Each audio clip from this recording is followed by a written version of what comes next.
parents et amis avec Gilles Parent.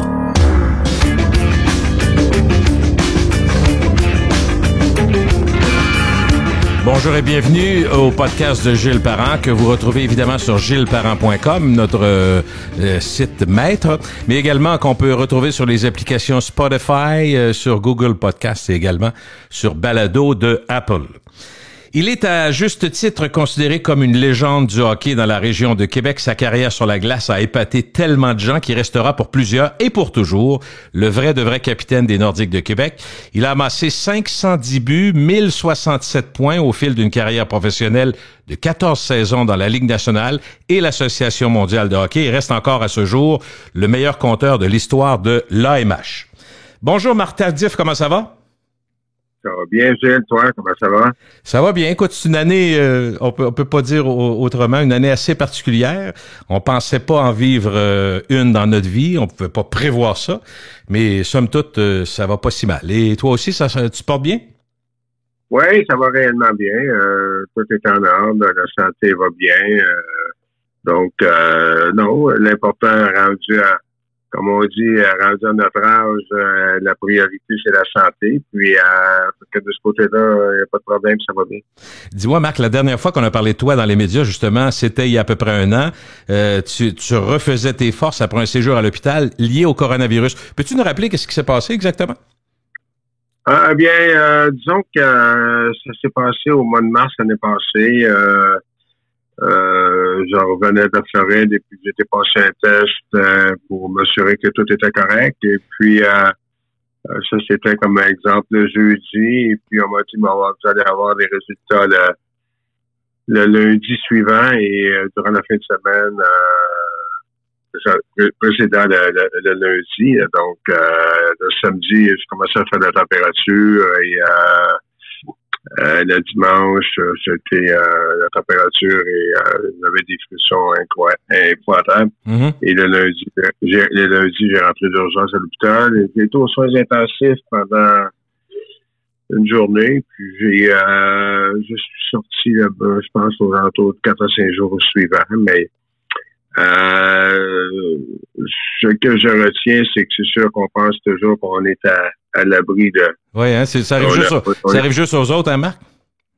Ça arrive juste aux autres. Mais l'autre chose, Gilles, que je voudrais réellement aussi spécifier, c'est comment est-ce que les gens là-bas à l'hôpital étaient absolument extraordinaires. Puis, en tout cas, je voudrais encore les remercier, parce que je les ai remerciés en quelques occasions lorsque j'ai eu des entrevues, mais c'est des gens qui sont absolument extraordinaires, puis il faut réellement leur donner énormément de crédit. Je les remercie encore. Est-ce qu'il y a un moment là-dedans où tu as eu peur de mourir, Marc? Non. Disons que non, je peux pas dire que j'ai eu peur de mourir, mais comme qui m'a dit, il était temps que j'entre à l'hôpital parce que la température était rendue à un point assez élevé, puis j'étais déshydraté à 90%. Non. Je veux dire que j'ai eu peur de mourir, non, mais disons que c'est jamais intéressant, jamais le fun d'être aux soins intensifs. Hein. Tu as bien rétabli, tu as l'air bien en forme, alors j'imagine que tout se porte bien, tu te portes très bien maintenant. Oui, ça va réellement bien, comme de raison, il faut faire attention. Oui. Comme qu'on dirait dans le domaine de l'automobile, je sors pas de la salle de montre, là. Je suis pas un nouveau modèle. Parce que je vais avoir 72 ans, donc mais il faut faire attention. Puis non, tout va bien. Là. Est-ce que tu gardes la forme? Est-ce que ça fait partie de tes habitudes de marcher, bouger un peu? Je pourrais dire que T'as pas l'air je pourrais faire un peu plus d'exercice. Disons que je prends des marches durant l'été, je joue au golf. Okay. Mais non, je peux pas dire que je fais rien de spécial. Non. OK. Marc, l'occasion d'un podcast comme on fait aujourd'hui, c'est de prendre le temps de remonter dans le temps pour en savoir plus pour toi. On présume tout le temps que les gens savent tout, qu'ils ont lu, que ça s'est dit, mais c'est toujours faux. Il y a bien des gens qui apprennent, puis ça fait partie des plaisirs du podcast de s'asseoir, de mettre les écouteurs, puis d'apprendre des choses sur quelqu'un. Commençons par ta naissance. T'es né à Granby, si je comprends bien. Moi, je suis né à Granby. Et puis, après ça, bien, j'ai joué à Granby comme de raison. Mais j'ai une petite correction. C'est que je suis né réellement à Saint-Méthode. Ah oui? Saint-Méthode. Où est-ce que le pain Saint-Méthode? Mais je suis déménagé, mes parents ont déménagé à Granby quand j'avais 3 ans. Donc, j'ai toujours été à Granby, mais et puis j'ai joué mon hockey dans ce temps-là. C'est sûr que les novices et les atomes, ça n'existait pas. Puis j'ai joué à l'extérieur et puis jusqu'à l'âge de 16 ans, où est-ce que j'ai été au Collège Laval. OK. Et puis après ça, j'ai été, comme qui dirait dans le terme de hockey, scouté par les Canadiens. Puis j'ai été à Thetford Mine avec Gilbert Perrault et Régent Houle, qui eux autres arrivaient de l'Abitibi puis de Victoriaville, et puis après ça, je jouais au Canadien junior, puis après ça... C'était parti. Mais je veux qu'on reste un petit peu sur ton enfance. Marc, comment dirais-tu que ta vie de jeunesse a façonné la suite des choses pour toi? On peut inclure ta famille puis tes parents, qui t'ont soutenu probablement, mais dis-moi l'importance que ça a eu pour la suite des choses, la vie familiale puis tes parents. Moi, mes parents, je veux dire, Gilles, mon père n'a jamais patiné sa vie, il n'a jamais mis les patins, il n'a jamais mis les patins, il a patiné de sa vie. Et puis, je demeurais à Granby, qui était à l'école, dans la paroisse Saint-Benoît, puis on jouait à l'extérieur, parce que dans ce temps-là, Gilles, il y avait, je sais pas comme aujourd'hui, dans ce temps-là, il y avait une aréna qui n'était pas chauffée. Je pense qu'on jouait une fois par mois à l'intérieur. Et puis là, on était habitué à jouer à l'extérieur, parce que, comme de raison, il n'y a pas de... Et puis, graduellement, je sais pas, j'imagine que j'avais un talent. Puis, graduellement, j'ai commencé à jouer bantam parce que le Pee-Wee n'existait pas. Puis, il est arrivé une période où est-ce que mon père avait une relation avec des frères qui s'occupaient dans ce temps-là, comme de raison, les frères étaient très impliqués dans les écoles. Oui. Et puis, un des frères, le frère Gamache, avait dit, frère Gamache et frère Quentin, tu devrais envoyer ton fils au Collège Laval à Montréal, c'est une bonne école, puis il pourrait jouer au hockey. Puis, mais dans ce temps-là, mes parents n'avaient pas d'argent. OK. Et mon père, dans ce temps-là, je me souviens bien, il livrait de l'huile dans ce temps-là. Okay. Fait que ma mère a été travailler, a commencé à travailler. Puis j'ai été au Collège Laval. Et c'est là que le Canadien, Junior B, Canadien m'a vu. Okay. C'est sûr que ça dans la région de Montréal, c'était beaucoup plus facile de ce côté-là d'être scoté. Puis, ils m'ont scoté, comme on disait tantôt. Puis, je m'envoyais à Thetford. Et puis, c'est comme ça que ça C'est là, Marc, que tu as senti que le hockey va être ton métier. C'est là que tu t'es dit, je me donne là-dedans, j'imagine, à ce moment-là, 16-17 ans? Gilles, moi, j'étais à 16 ans, honnêtement. Là. En tout cas, moi, là, tu vis dans une... moi, je vivais avec un gars de Granby qui s'appelait Pierre Gagné. Et puis Gilbert Perrault et puis Régent Houle restaient dans des familles. On restait dans des familles. Okay. Et puis respectives. Puis disons que Canadien de Thetford, ça a été une très bonne école parce qu'on s'est rendu dans la finale de la Coupe Mémorial, même si on jouait dans la Ligue du Québec. Et ça a été un beau tremplin. Après ça, on est arrivé Canadien junior. Puis on a rempli le forum. Ça n'a pas de bon sens. Faut que tu me parles de ça. Il y avait régulièrement 16, 17, 18 000 personnes pour du hockey junior. Ça devait être stimulant en bâtins de jouer dans ces temps-là. Ben, Gilles, imagine-toi, là, t'as 17 ans, puis tu joues, t'arrives. Je pense que dans ce temps-là, là, sans vouloir, je pense qu'il y avait plus de monde au Canadien junior qu'au Canadien de Montréal. Parce que ça coûtait 5, tu venais au match, ça coûtait 3-4 $, 5 $ pour les jeunes. Fait que, mais on s'est fait réellement connaître énormément dans cette période-là. C'est là que ça nous a peut-être donné le goût. Quand je dis nous, là, je parle des gens comme Régent, Gilbert, et puis... mais vous aviez des bons clubs, Marc, si je comprends bien, ça jouait du hockey en bâtins, ça? C'était pas facile. On jouait dans la Ligue de l'Ontario dans ce temps-là. OK. Et puis on allait jouer à Niagara Falls, Kitchener, London, Oshawa, je veux dire que c'était tout, c'était réellement une période, c'était tough, c'était difficile. C'était en autobus, voyager en autobus, c'était pas les grosses histoires comme aujourd'hui, là. En autobus à Cornwall, en autobus à Peterborough, à London. Et puis, c'était une belle période parce qu'on a joué 2 ans, mais en même temps aussi, la première année, on jouait avec des gars comme Pierre Bouchard, Guy Lapointe. C'était réellement une belle expérience. C'était bien le fun. Puis après ça, on a eu 2 ans là, on a gagné une Coupe de Montréal. Après ça, on a été repêchés, Régent et moi, par les Canadiens de Montréal. Et puis, c'était le début d'une belle histoire quand même, hein? Ouais, d'une belle histoire, une carrière. Et au bout de la ligne, sincèrement, la question que tu me posais tantôt, est-ce que tu avais un plan ou vous n'avez réellement pas un plan? Parce qu'à 15-16 ans, t'as pas grand... Non, mais tu peux rêver. Il y en a qui en rêvent, même jeunes. Tu sais, Marc, t'aurais pu dire, moi, à 10 ans, je me disais, si je peux jouer pour le Canadien, il y avait quand même des idoles, Maurice Richard, tout ça. Fait que tu te dis, Béliveau qui était là. T'aurais pu avoir ça comme rêve. C'est sûr que t'aimais le hockey, là, mais c'était plus ça ma question. Est-ce que tu rêvais d'être repêché par le Canadien puis de faire carrière? Pas vraiment? Non, parce que, tu sais, en tout cas, moi,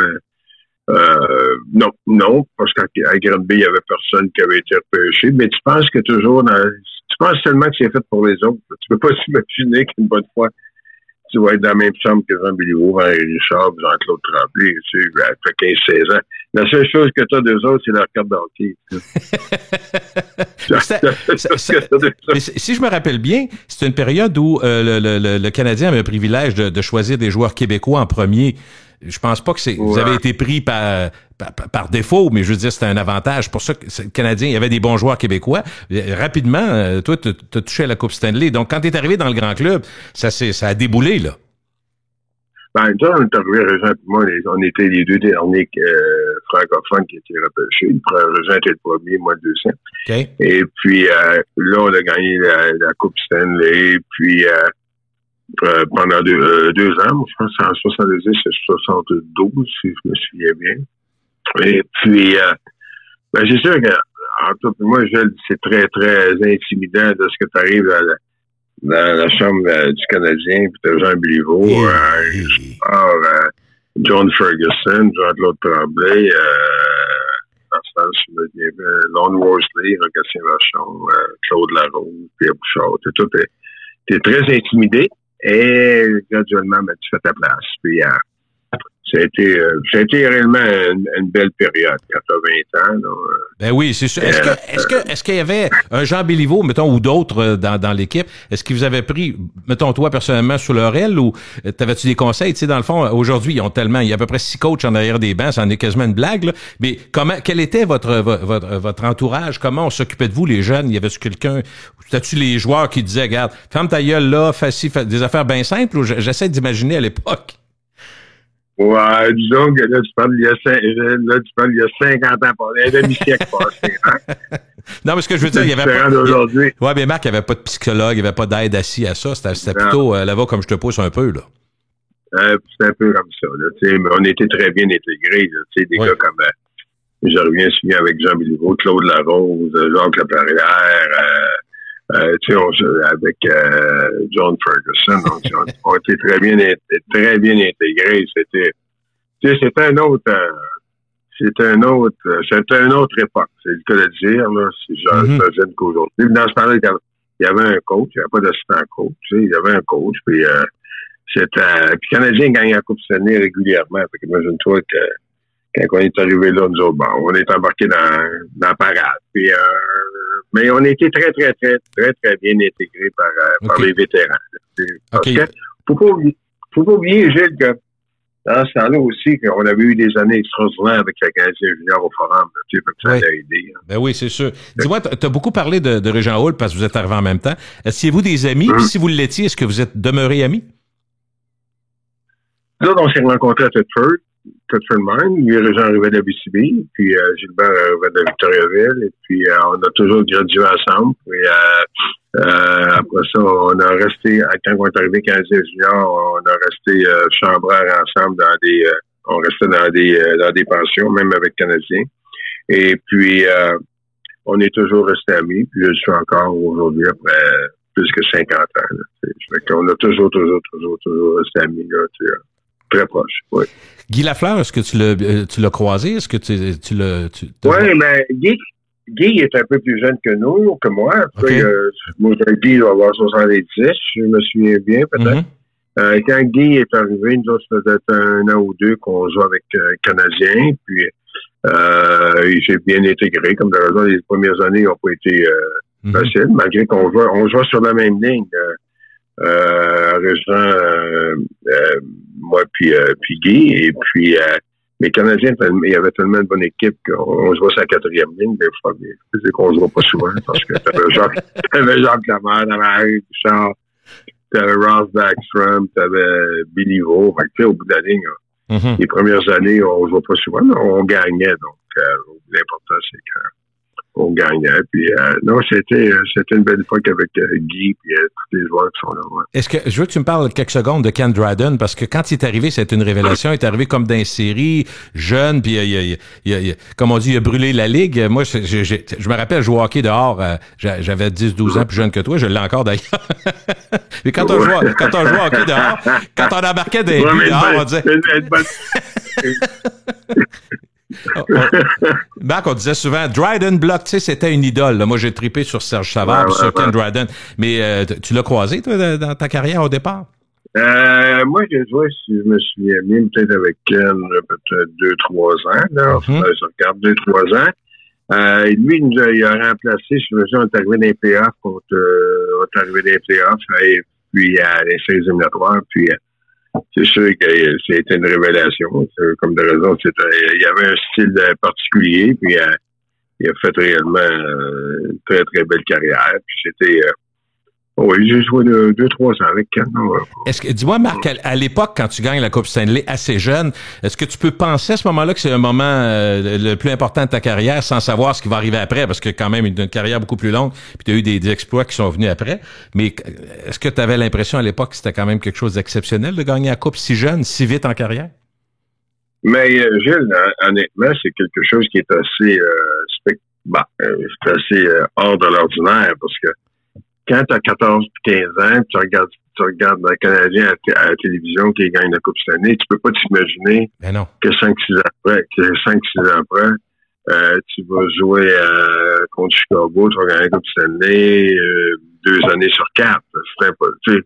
Et de voir l'euphorie des gens, l'euphorie des journalistes, l'euphorie de la population,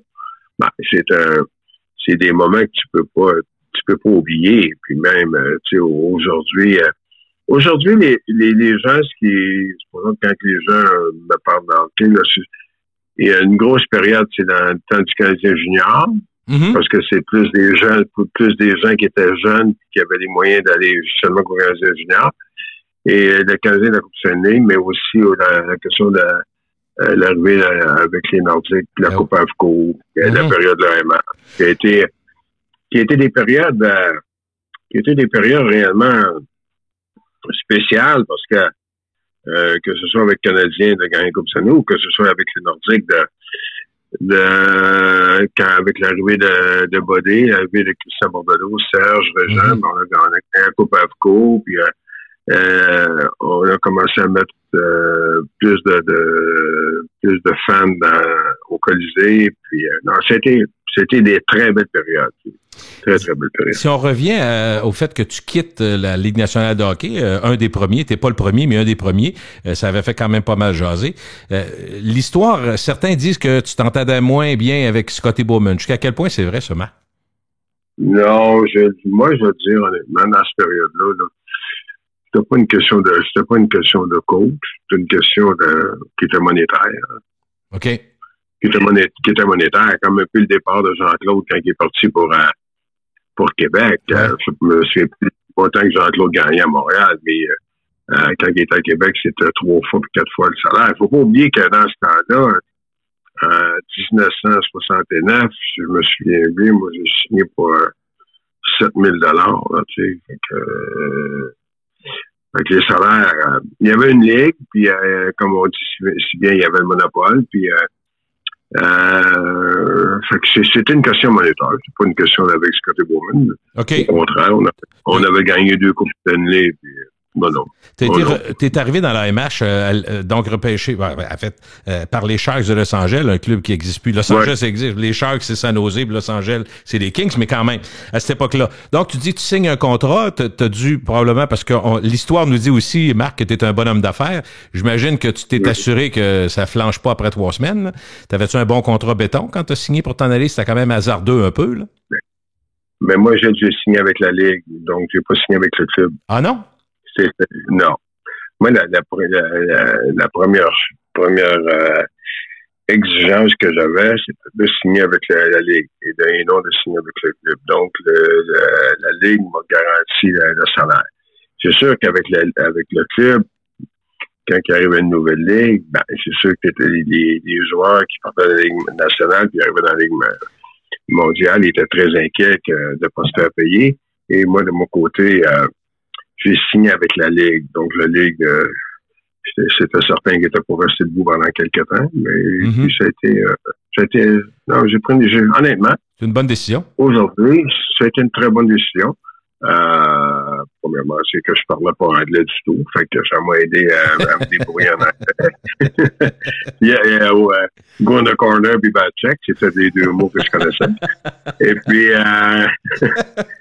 puis, ça m'a donné une autre vue du hockey. Puis, c'était une très belle expérience d'aller à Los Angeles. Malheureusement, l'équipe, ça a duré seulement qu'une année. Et le club a été transféré à Détroit.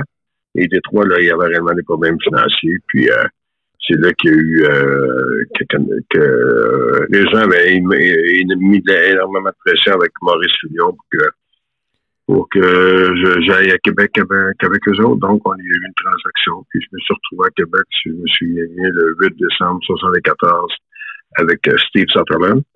Et puis, à la même journée, Christian Bordeleau, lui, est arrivé de Winnipeg. Il y avait eu un échange de Winnipeg pour Alain Beaulieu, je me souviens bien. Donc, puis Bodé est arrivé cette même année-là. Fait que, puis Régent à Québec, puis ça se permet. Donc, ça a été plus Jean-Claude. Et puis, Renald Leclerc, Michel Parizeau, tu sais, fait et puis, donc, c'était réellement une très belle époque. Dis-moi, Marc, quand tu arrives dans la MH, on comprend que tu as un meilleur salaire, ça te permet d'avoir une meilleure condition en tant qu'homme d'affaires, puis tout le monde veut améliorer son sort. Quand tu arrives chez les Nordiques, c'est Maurice Fillon qui signe un contrat avec toi. Est-ce qu'ils réussissent à accoter ce que Los Angeles ou même Michigan te donnait? Est-ce que tes conditions salariales sont raisonnables aussi? Oui, ce qui est arrivé, c'est qu'ils ont respecté le contrat. OK. Et après 6 mois ou 1 an, après l'année suivante, je pense qu'ils m'ont fait un contrat de 10 ans. Fait que j'ai signé un contrat de 10 ans avec Québec. 10 ans? Fallait que tu aimes ça. Mais ça me semble que ça fait curieux. Hein. On voit pas ça. On le voit, là, mais c'est avec des clauses dégressives. Mais c'est vrai que t'avais quel âge à ce moment-là? T'étais encore assez jeune, là. Ben, je vais dire, en tout cas, 74, 75, je devais avoir 24, peut-être, 23, 24. Finalement, ça a loin d'être un mauvais coup. Moi, je voulais te poser une question sur le public. Comment tu te sentais, sachant que là, tu allais être confronté aux amateurs de hockey de la vieille capitale, à l'arrivée d'un membre de l'ennemi juré, le Canadien, qui arrivait chez le Fleur-de-Lysée. Est-ce que ça t'a inquiété ou ça s'est super bien passé? Ça s'est bien passé, Gilles, parce que faut pas oublier que Régent était là, Jean-Claude était là, fait que ça s'est très, très bien passé. Christian Christian Bordelot est arrivé la même journée. Fait que non, au contraire, on était très bien accueillis. Et puis, si je me souviens bien, cette année-là, on a perdu contre Houston en finale ou quelque chose comme ça.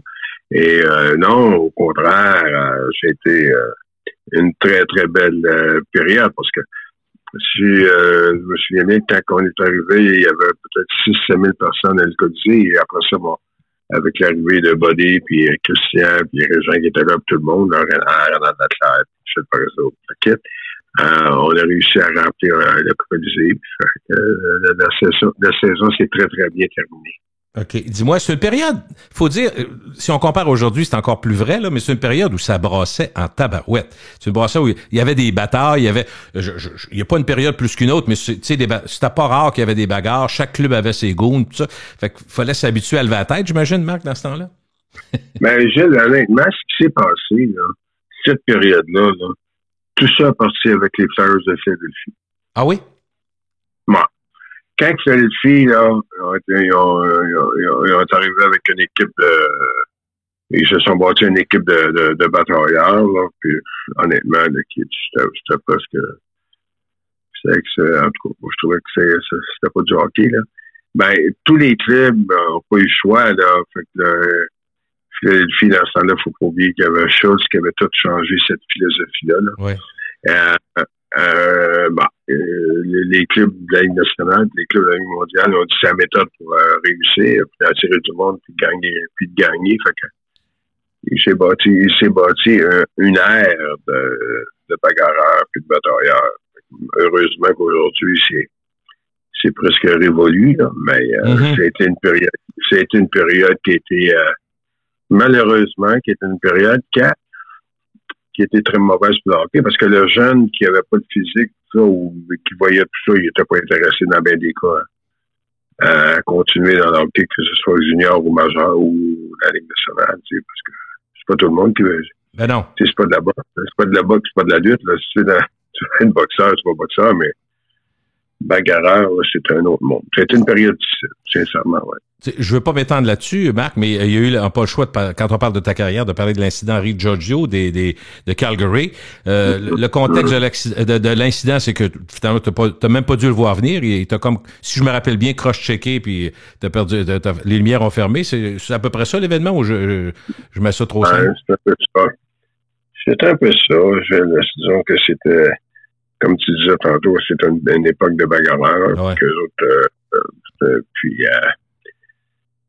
C'était un bonhomme qui était là seulement pour ça, mais il faisait quelques incidents que j'avais eu avec, parce que il faisait jouer pas mal toujours contre moi là, dans les parties antérieures. Fait qu'il picossait, mais je comprends bien, avant l'incident, il te picossait, puis vous connaissiez, là. J'ai eu quelques batailles avec lui, parce qu'au bout de la ligne, quand t'es là, t'as sa patinoire, là. Faut que tu te défendes. Ça a été la période, disons que la plus noire de ma carrière. Juste là-dessus, est-ce que tu est-ce que tu as eu peur d'arrêter de jouer? Parce que ce qui était étonnant quand on regarde justement le fil de l'histoire, Max, c'était tes plus grosses années sont arrivées après, quand même. Disons que j'ai eu peur, oui, parce que faut pas oublier que dans ce temps-là, on n'avait pas d'assurance, on n'avait pas rien. Tu finis si je me souviens bien, je devais avoir 25-26 ans. Ouais. C'est que j'étais resté à la maison durant tout l'été. Il y avait une période qui avait été un peu plus difficile. Et quand je suis revenu, donc c'est sûr que j'avais beaucoup de crainte. J'ai eu des bonnes périodes après. J'ai eu des bonnes périodes parce qu'il faut pas oublier qu'on avait une très bonne équipe, là. Puis je donne crédit énormément à Bodé, puis Christian, puis à toute l'équipe, là, parce qu'on avait une bonne équipe. Ça a bien été. Au bout de la ligne aussi, on avait des joueurs pour nous protéger, là. Mais non, disons que ça n'a pas été le plus beau moment de ma carrière. On le comprend. Je veux juste parler un petit peu pour les gens qui nous entendent des statistiques à l'époque de l'AMH de Marc Tardif. Donc, 74-75, 72 points en 53 matchs, 75-76, 71 buts, 77 passes pour 148 points. En 76-77, 100 points. Tu deviens capitaine du club dans ce moment-là pour les Nordiques. Et en 77-78, 154 points. Un record qui a été battu uniquement par Gretzky éventuellement. 78-79, ça a été près de 100 points. Puis après ça, l'arrivée en 79-80, donc c'est le transfert de l'AMH vers la Ligue nationale. T'es donc le premier capitaine, Marc, des Nordiques dans la Ligue nationale de hockey. Est-ce que pour vous, les joueurs, toi, tu avais déjà fait un peu de Ligue nationale de façon très, très jeune. Après ça, tu fais l'AMH, tu reviens à la Ligue nationale. Est-ce que c'était comme une bonne nouvelle que les Nordiques rejoignent la Ligue nationale au tournant des années 80? Oui, Gilles, parce qu'honnêtement, je pense que la Ligue mondiale commençait à avoir peut-être un peu de difficultés. Je pense qu'il y avait quelques clubs qui s'étaient désistés. Il restait peut-être, je me souviens pas, peut-être 6 ou 8 équipes. Moi, je pense que c'est parce que le but premier, je pense qu'il faut donner ici crédit à qui est décédé malheureusement, qui est décédé il y a plusieurs années, Marius Fortier. Mm-hmm. Tu sais, Marius, dans ces années-là, là, parce que quand il y avait eu l'idée là, de joindre la Ligue mondiale, le but premier, c'était de joindre la Ligue nationale, parce que c'était presque impossible de compétitionner à long terme contre la Ligue nationale. Et le but a été atteint en 79 lorsque les 4 équipes se sont jointes à la Ligue nationale. Puis, disons que je dirais que ceux qui ont beaucoup de, c'est sûr qu'on en parle moins, mais ceux qui ont beaucoup de, j'ai beaucoup de gratitude pour les gens qui ont décidé en 72 d'investir puis d'embarquer dans la Ligue mondiale. Ça prend énormément, comme on dirait en termes, énormément de gosses pour mettre l'argent puis aller chercher une franchise que tu n'as aucune idée de ce qui va se passer avec la Ligue. Et en 72, aller à la Ligue mondiale. Moi, je trouve que c'est énormément de gratitude pour les fondateurs. Et puis, surtout, énormément de gratitude pour Marius Fortier, qui est malheureusement décédé il y a plusieurs années. Mais le but premier, c'était de joindre la Ligue nationale, puis ça s'est fait en 79. Il fallait que ça se fasse. Juste un petit rappel sur ton passage à l'AMH quand tu as eu gagné 2 coupes avec le Canadien, puis tu disais que c'était monétaire, mais est-ce que dans ton entourage, Marc, as-tu déjà t'es-tu fou, toi, t'en aller dans à l'époque, là, toi, quand tu switches à l'AMH, tu dois avoir du monde qui comprenait pas, là. Tu sais, c'est quand même 2 ligues qui se comparaient pas tant que ça, là. Non, ça se comparait pas, là, sincèrement.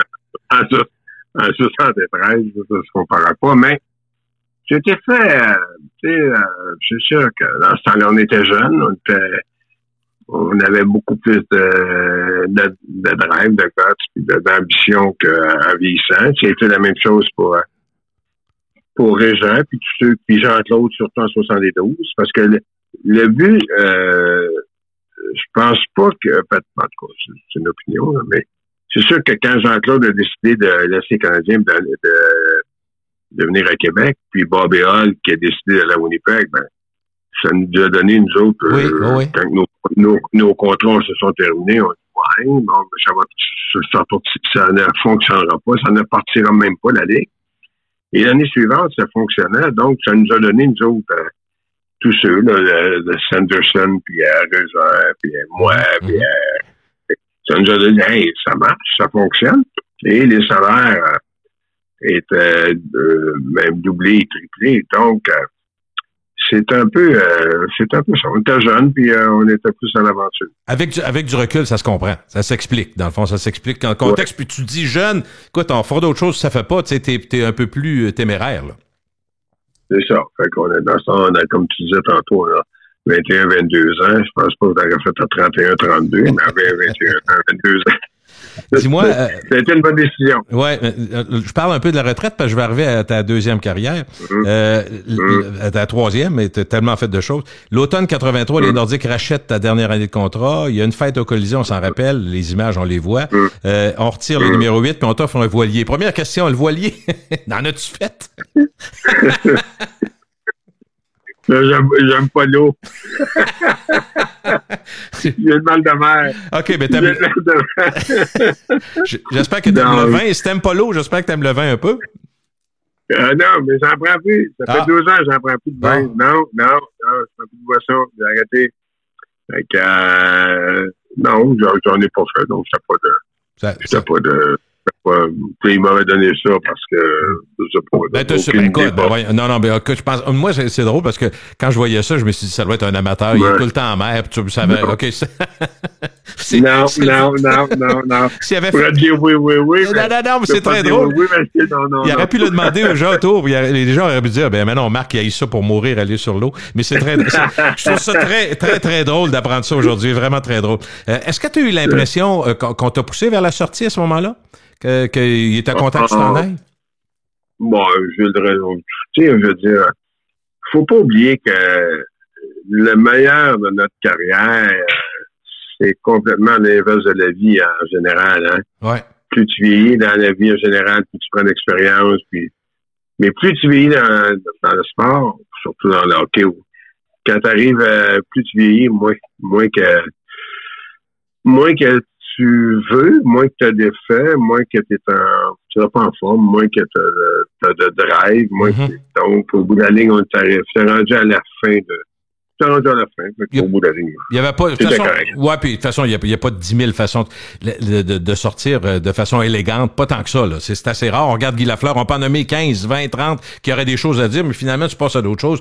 La vie continue. C'est ça. Bon, parlons de moi, j'ai l'impression, puis dis-moi si c'est ça, j'ai l'impression que ton côté homme d'affaires, préparation de carrière, était déjà là à l'époque. Tu sais, on a souvent dit, Marc, les jeunes, dans ce temps-là, ils sacraient de tout, puis s'occupaient pas de leur après-carrière. Il y en a une gang qui s'est ramassée dans le trouble. Puis j'ai eu l'impression que Marc Tardif avait pensé à ça. Raconte-moi un peu comment tu voyais ça, toi, l'après-carrière.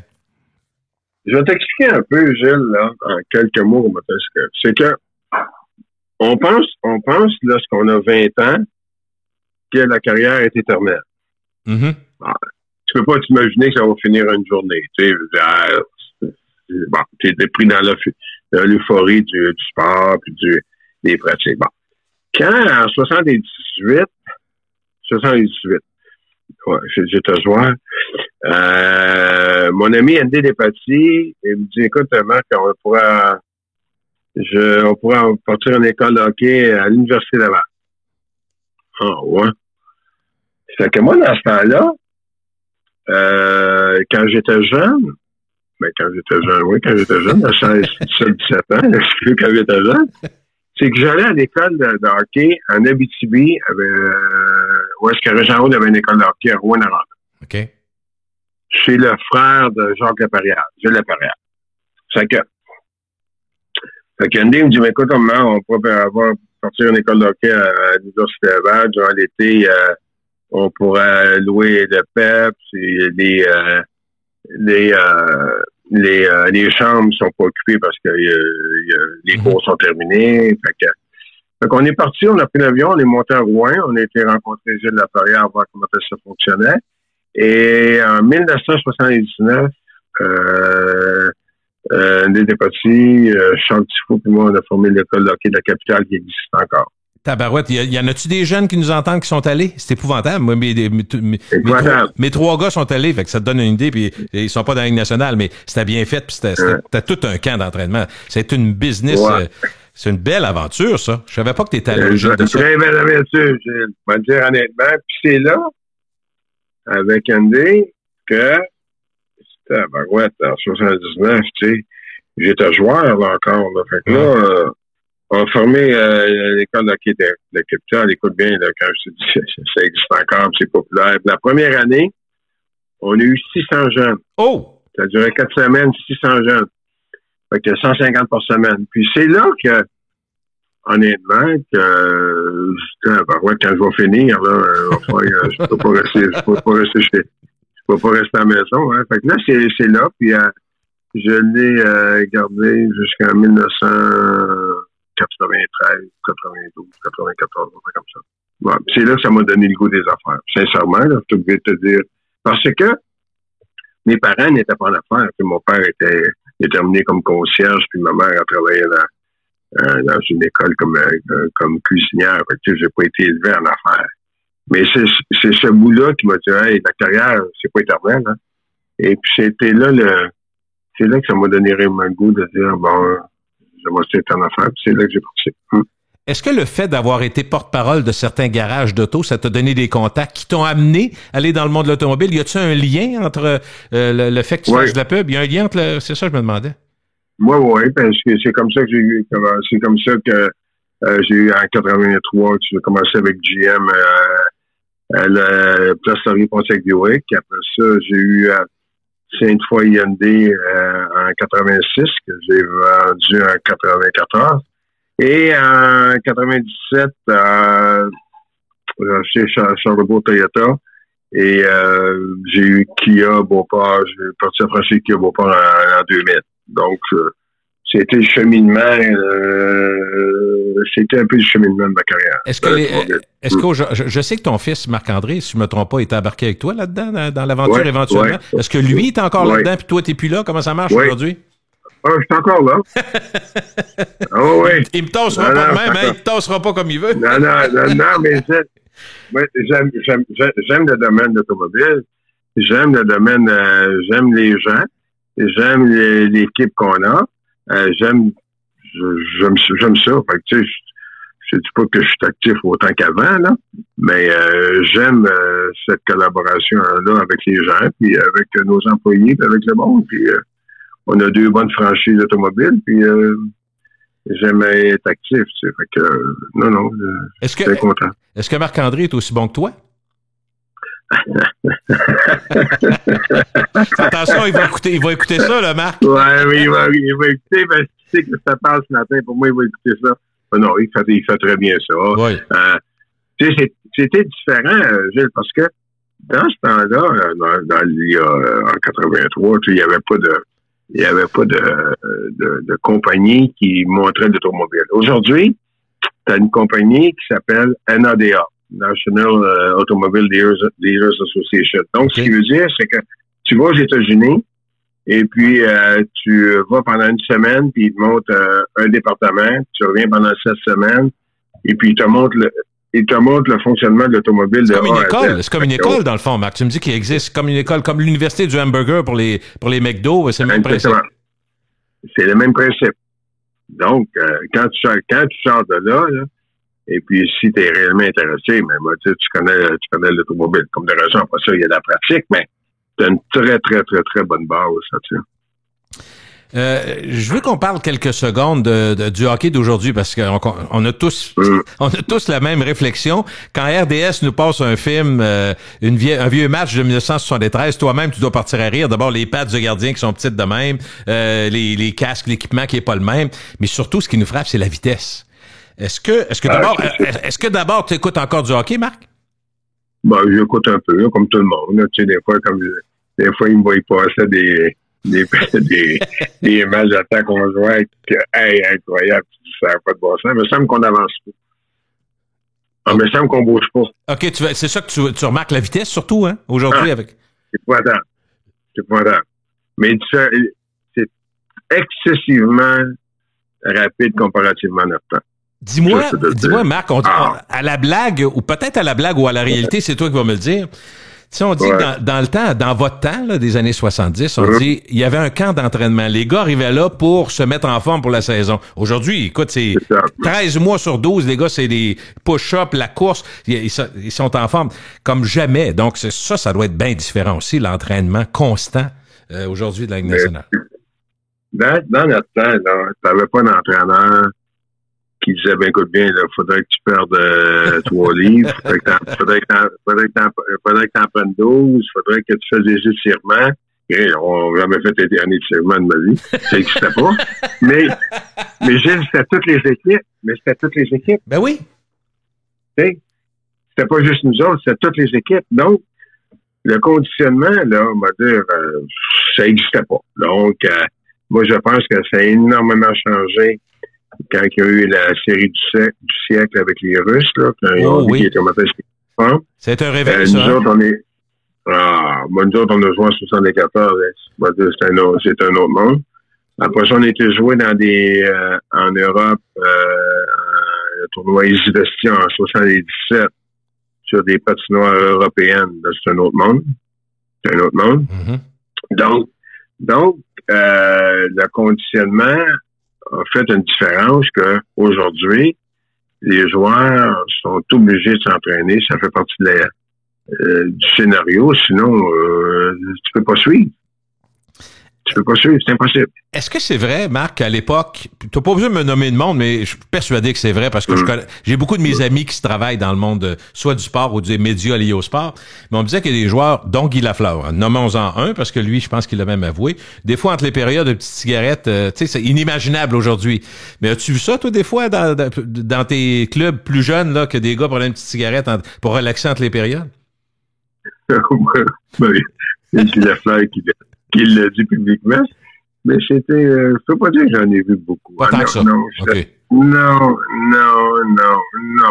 Je dis pas que c'est pas après à gagner, c'est pas après à partir. Ah ouais, peut-être. Non. Dis-moi, non. Toi, Marc, une des choses quand on remarque justement les vidéos de tes buts et des performances, on remarque que sans dire que t'es un gars plate, ça glace, c'était pas les masses en l'air, le hockey dans les airs, les zing, puis on se couche à genoux, puis c'est autre chose. Non. Pourquoi une réserve comme ça dans le temps? C'est juste parce que t'as pas de même, parce qu'aujourd'hui, c'est une vraie joke, là. Les gars, ils font le tour de la glace, puis ils se font quasiment avertir par les arbitres, ils se laquent un peu, ça festoie, sont exubérants comme ça se peut pas. Ben, moi, dans mon temps, c'est que, je vais te dire pourquoi, c'est que, moi, ma mère, elle n'aimait pas ça. Elle disait, ben, tu sais, quand tu comptes un but, là, je voudrais pas que tu te lèves les mains, comme dirait, dans ce temps-là, il disait pas des bras, je voudrais pas que tu lèves les mains en l'air. Fait qu'elle dit, je veux pas que tu t'énerves, tout ça. Fait que, puis ma mère, honnêtement, elle avait énormément d'emprise sur nous, puis on la respectait énormément. Fait que, tu sais, au bout de la ligne, c'est un peu pour ça, peut-être, quand j'ai toujours été très, très réservé, même après un but. Là. OK, pour écouter moment. Si t'étais un peu trop, t'appelais-tu en disant, Marc, j'ai pas aimé ça, j'ai trouvé qu'hier, t'as brassé un peu trop. Ouais, elle trouvait que ça faisait un peu trop prétentieux pour tes Peut-être, peut-être. C'était des gens très réservés, mes parents, donc, au bout de la ligne. OK. Fait que c'était un peu ça, tu sais, mais c'était ça, là, tu sais, la question que tu me poses, donc, je l'ai entendu, je me la suis fait poser en plusieurs occasions, mais c'était ma mère qui aimait pas ça. Ben, c'est bras. En terminant, Marc, on va arrêter ici, mais je veux juste te poser la question. Est-ce que quand tu croises du monde au IGA du coin ou peu importe, aujourd'hui, là, est-ce que spontanément on t'identifie plus aux Canadiens ou aux Nordiques? Moi, je dirais plus à Québec, plus aux Nordiques, c'est sûr. OK. Parce que tu es venu plus longtemps, puis parce que tu as marqué. Parce que quand on dit... t'es le capitaine. C'est parce que je suis plus longtemps à Québec, puis j'ai été impliqué dans le monde des affaires à Québec. Ouais. C'est sûr que pour la plupart des gens, là, comme de raison, beaucoup plus associé avec les Nordiques, puis je demeure encore à Québec. Tu sais, fait qu'au bout de la ligne, c'est un peu ça. Ouais. Une dernière sous-question. Est-ce que tu crois qu'un jour, la Ligue nationale pourra revenir à Québec ou c'est des rêves un peu fous? Des rêves un peu fous, tu peux pas dire qu'il n'y a jamais des rêves qui sont fous, parce qu'au bout de la ligne, qui est-ce qui aurait dit qu'en 72, on aurait eu une équipe à Québec? Ouais. Je sais pas, comme de raison, c'est sûr que le contexte a énormément changé c'est sûr que l'argent américain joue un facteur majeur, parce que dans notre temps, on était payé en argent canadien. Souvent à Montréal, tu étais payé en argent canadien. Aujourd'hui, même si au Canada, il faut que tu étais payé en argent américain. Est-ce que c'est possible? Oui. Je pense qu'ils ont bâti le centre Vidéotron. Pour ça? C'est une des raisons. Après ça, on sait pas réellement ce qui se passe dans les hautes sphères, comme on dit, de la Ligue nationale. Oui, moi, je pense qu'il faut toujours être optimiste dans la vie. Moi, je pense que toujours... moi, je pense que ça va se faire éventuellement quand, là. Est-ce qu'on va être encore là, nous autres? Hein? Gilles, c'est très possible, mais je pense que nos enfants vont voir ça. OK. Hey, merci, Marc. C'est gentil d'avoir partagé avec nous autres. C'est gentil. Ça fait plaisir. Je te souhaite une meilleure année 2021. C'est le minimum qu'on peut souhaiter. Puis la vaccination, puis revenir à quelque chose d'un peu plus normal, ça va faire du bien au moral de tout le monde. Merci, Marc. Et bravo encore au nom des gens qui nous entendent. C'est gentil. Merci beaucoup. Au revoir. Bonne journée. Merci, bye.